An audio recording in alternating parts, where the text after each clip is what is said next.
Well, thank you, ladies and gentlemen.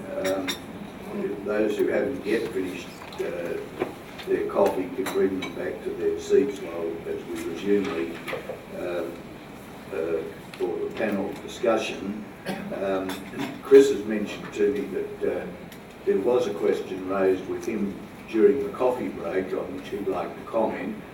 So we'll start the panel discussion with that, and then I'll call for questions from the floor. Thank you, Chris. Thank you. Just to say a point that from a question Lily raised, which I should have mentioned in relation to the notice of intention to defend, there are bad consequences if you don't file one. The registrar has the power to dismiss your application, which they didn't have before. They had to go, as I mentioned, they had to go through the whole process and then make it a substantive decision.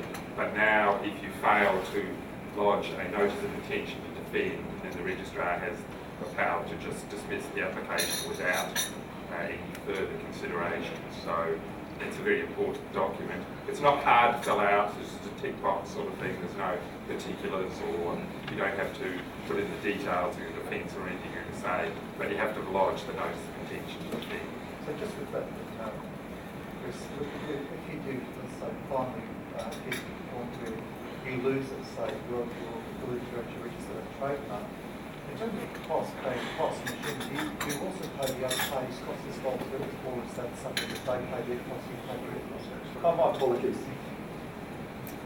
So the question was about Legal costs, yeah. And proportion. And so the registrar has the ability to make an award of costs after an opposition hearing, and they, like the courts, they usually make an order that follows the event, but not necessarily, and they have some discretion about that and take into account how the case has gone. And, as I mentioned, not putting in a written submissions is specifically mentioned as something that can be taken into account in the award of costs.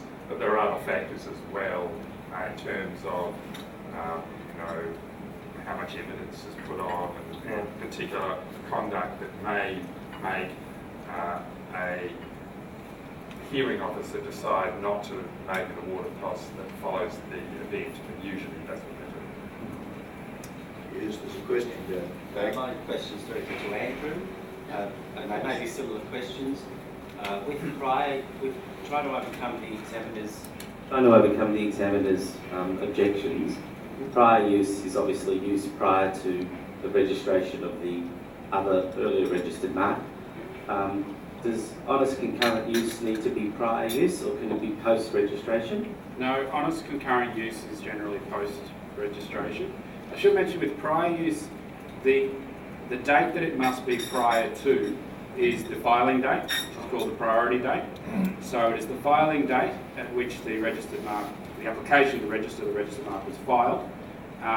With prior use, it really doesn't need to be a lot of use. The use can be quite small as long as it's continuous and since a date prior to the filing date. With honest concurrent use, it can be after the filing date, but generally there must be much more extensive use. I've had clients who've had over $2 million in sales per year over a reasonable period of time, have their mark, have the evidence of honest concurrent use knocked back. So does one have more weight or power than another? And are there any other differences between the two? And I guess is there an overlap to some extent also between the two, so that if I created my own mark and had used it prior to the filing date of the earlier registered mark and didn't know about the existence of the earlier mark, that's essentially prior use and honest concurrent in a sense. I see what you're saying, yes, but the practical reality of it would be that in that situation, prior use would be so much easier to establish that the mark would be accepted on the grounds of prior use. And there'll be an endorsement put on the registration when it is registered on the grounds of prior use. And if you have got prior use, that's the endorsement you want. Because if someone was to come back later on and challenge the registration, They'd be more inclined to do that if they saw it was honest concurrent use, because, as I said, you need much more evidence. You need more evidence of sales, more evidence of advertising in order to establish honest concurrent use. Are there any other questions from the audience? Yes. For Andrew, on the topic of honest and concurrent use, if a person applied for a trademark, knocked back because there's another trademark out there that's similar, can they then continue, they don't register their trademark, they continue to use it for 5 years, and then turn around and say, oh, we've been honestly and concurrently using this for 5 years? Does the fact that they knew there was potentially a conflicting mark on the register, although there was no infringement proceedings or anything, is that does that impact on the honesty? That's a really good one, because I've had this just recently with a client, and the answer is that honesty does not always accord with knowing about the prior mark. So to use the example, obviously can't tell the client, but to use the scenario that my client that I had recently had, they put in their application, they did a Head Start application to begin with, found out about the prior mark, continued to use, got an objection when they put in their full application, claimed honest concurrent use. And the examiner did object to the acceptance of the mark, said that the evidence of honest concurrent use was not enough, but interestingly and correctly did point out that the use was and still is honest, because what that client did is when they found out about the other side, they wrote to them and sought a letter of consent. The other side didn't respond, just kept on doing whatever they were doing. They then asked for consent again. Again, they didn't respond. So they just thought, oh, well, we'll just carry on doing what we're doing. They're trading in slightly different markets. There's no dishonesty. The mark was honestly adopted. And in that situation, that's fine. Could be more difficult, though, if your client adopted the mark and started first using the mark in knowledge of the other trademark. I've never had that situation, and I think it would be harder to establish honesty there. But honesty doesn't accord directly with... I have had that situation, and it is much harder. Okay. It's probably close to fate. Oh, really? If there's been a deliberate adoption. After knowing about the mark, unless so you'd advise your client to write to them.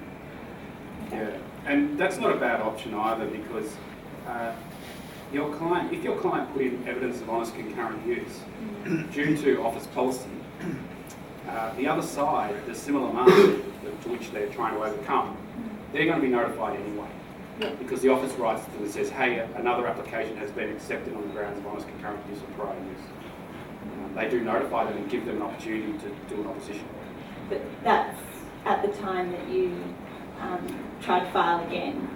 So say, you'd file now, get rejected because there's another mark out there, do nothing, just continue to use for 5 years, and then try and apply again. Oh, sorry. I think the key point would be not so much when you file, but when you adopt the mark, when you start using. So the situation that Simon talked about, where he had a lot more difficulty, would be the fact that they adopted the mark knowing of the other side. Yeah, right at the start. Yeah, if on the other hand you adopt the mark not knowing, find about it 6 months later, put in an application 3 years later, in the meantime you think there's no confusion in the marketplace, you've tried to seek consent, you're probably still going to be found to be honest. Do you think there's an argument that you could say, well, I knew that that mark was out there, but I honestly didn't think that my mark was infringing that, just because IP Australia thought it was similar? There's no reason you can't try and run the argument. It's just a matter of, they're different questions. You know, the question of whether you are honest does not accord directly to the knowing question that of there's a mark out there that of may who was be out there. thought to be similar. Yeah, because, well, it's an argument that can be run. It's just a very tough argument to run. Yeah, okay. Thank you. Are there any other questions from the floor? If not, I have a question, but that's principally outside. It seems to me that even if the mark's registered, then that you could still have a chance to knock it out. that right? If a mark is registration, registered. yeah, once it's registered, it doesn't guarantee registration. Do you want me to field that one? Yep. If a mark is registered, then yes, there is an opportunity to file for cancellation under the federal court, through the federal court under Section 88 of the Trademarks Act, and essentially that does involve revisiting the same grounds on which it could have been knocked out at opposition. The big practical barrier there is it's expensive to go file a federal court cancellation action, a lot more expensive than it is to conduct an opposition. So there's a great deal of security if you do get through to registration. Because practically, parties generally don't want to file cancellation actions. They cost a lot of money. There's not going to be an award of damages at the end unless it's attached to some other passing off or misleading deceptive conduct or matter. So it's an expensive exercise. They're mostly used defensively in infringement actions, aren't they? Yeah, it's the way I've been using them recently.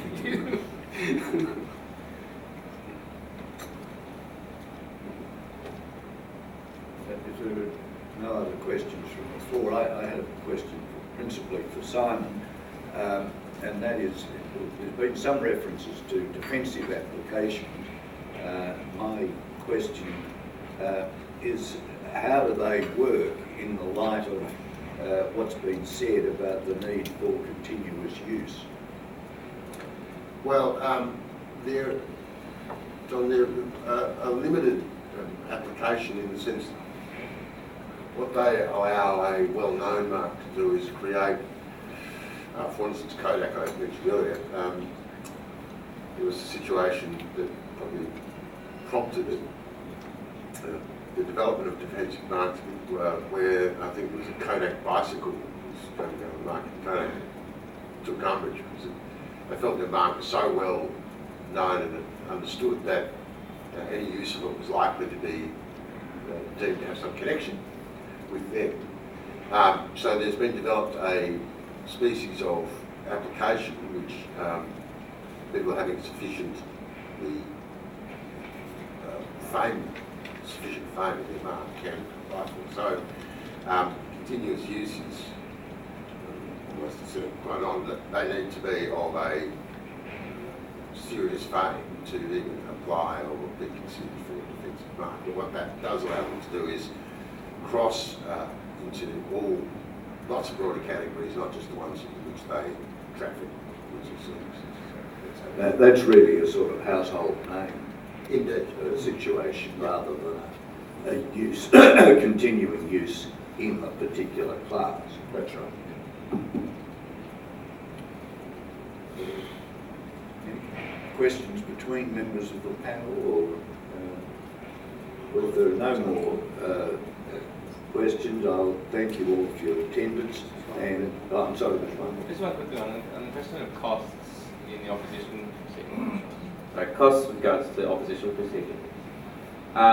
Can costs be awarded at any stage prior to a hearing? So if it's been withdrawn and one party alleges, the party just did it frivolously and they've spent money to lodge any part of the evidence stages, can costs be awarded at any point prior to the hearing, or does it have to go through the hearing first? That's a very good question. I'm not dead sure of the answer, because I've only ever had personal experience where, from a barrister's point of view, at hearings where costs are awarded one way or another. But Andrew Foote is the trademark attorney. I have come across this once, where a solicitor tried to seek costs from our client, saying that the opposition was frivolous, which was ironic because it wasn't frivolous at all. They just didn't seem to understand it from the beginning. It was interesting. At the time, I'd never come across it before, so I relied on the experience of my principal back at Griffith Hack. It was Chris Sarakis, who's been around for a long time. And amazingly, his advice was, when we got this application for costs, was ignore it. Because it was so early in the opposition, there was no chance that the office was going to award costs. And he was totally right, they didn't award costs. But he had a good grasp back then on the office policy and what they were going to do with sufficient confidence.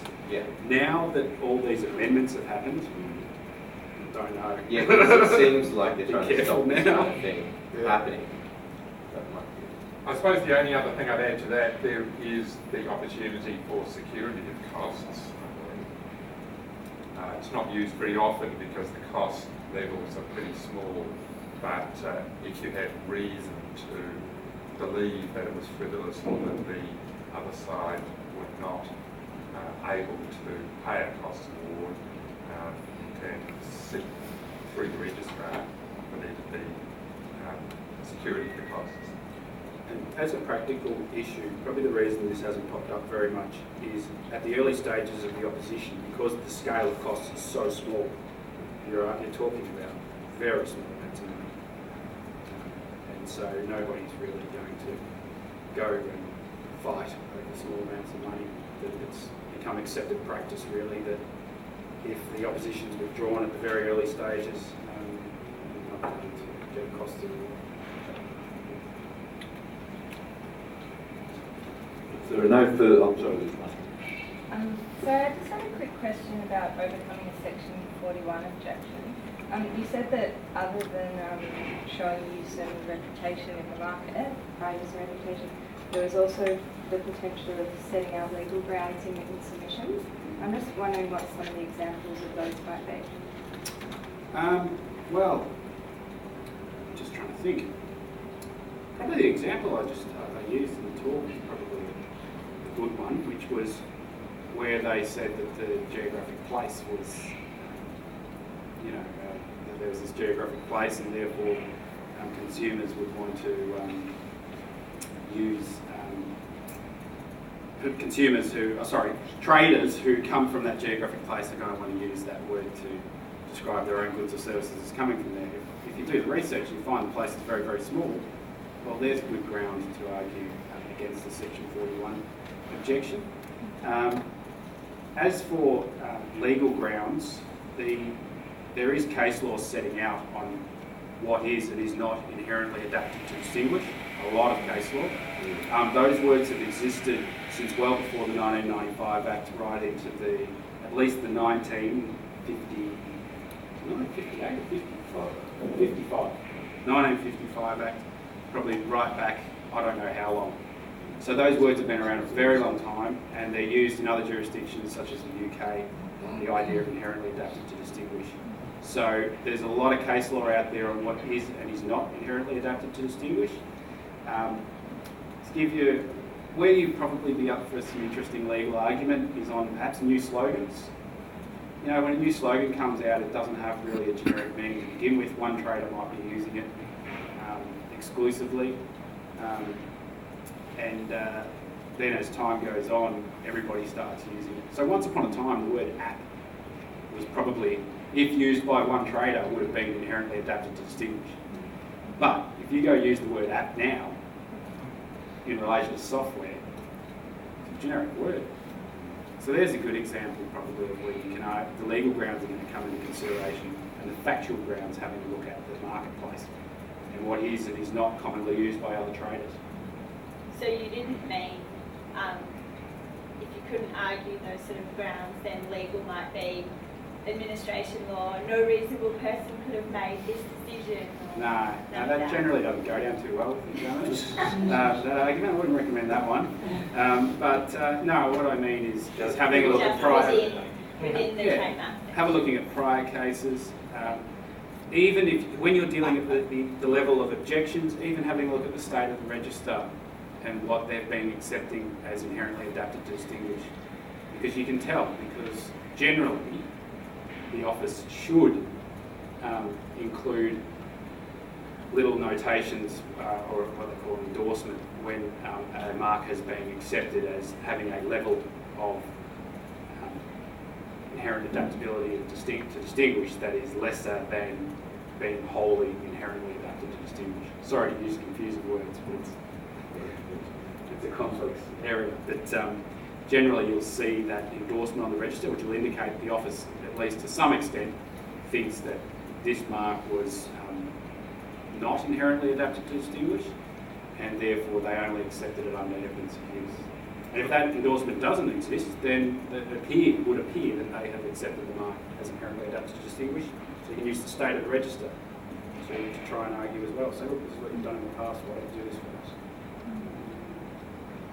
Yeah, it'll say accepted under the provisions of section 41 subsection 5, and then you know that it was partially inherently adapted to distinguish, and you look at those, or it'll say accepted under the provisions of 41 subsection 6, which means that it's completely not adapted and only accepted based on use. Those numbers are now going to change. Of course, under the new 3 and 4. Good. Well, thank you all for your attendance. I'll ask you whether the questions have demonstrated the interest that this topic has generated, and I'd ask you to show our appreciation to